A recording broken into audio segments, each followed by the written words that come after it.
Secunderabad cantonment నియోజకవర్గం Boinpally old airport రోడ్డులో ఉన్న శ్రీ వెంకటేశ్వర వేదాంత వర్ధని సంస్కృతి కళాశాల 98వ వార్షికోత్సవ వేడుకలు ఘనంగా జరిగాయి. ఈ యొక్క కార్యక్రమానికి ముఖ్య అతిథిగా ఎం భాస్కర్ బాబా, విశిష్ట అతిథిగా విష్ణు, జగతి తదితరులు పాల్గొన్నారు. ఈ సందర్భంగా ప్రధానోపాధ్యాయులు డాక్టర్ బానోతు సురేందర్ మాట్లాడుతూ కళాశాల అంచెలంచెలుగా ఏ విధంగా ఎదిగిందో ఉపన్యాసంలో వివరించారు. ఎంతో మంది విద్యార్థులు తమ కళాశాలలో చదువుకొని ఉన్నతమైన స్థానాలలో ఎదుగుతున్నారని, 100% ఉత్తమ ఫలితాలు సాధిస్తూ ఉజ్వల భవిష్యత్తు వైపు వెదుగుతున్నారని పేర్కొన్నారు.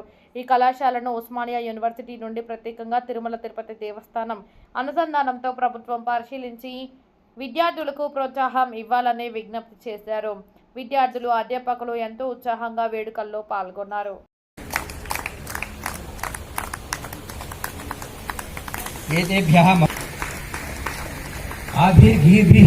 స్వాగతాభివందనాన్ని సమర్పయామి.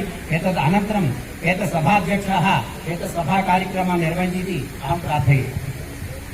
98వ వార్షికోత్సవం పురస్కరించుకొని ఈనాటి కార్యక్రమానికి ముఖ్య అతిథులైనటువంటి పెద్దవాళ్ళందరూ వచ్చారు. అదేవిధంగా మా కళాశాలలో గత 93 కాకుండా మా కళాశాలలో చదివిన ప్రతి ఒక్క విద్యార్థి 100% విద్యార్థులందరూ కూడా వాళ్ళ 100% ప్లేస్మెంట్ కూడా రావడం జరిగింది. ఒక్కరూ కూడా బయట ఖాళీగా లేరు.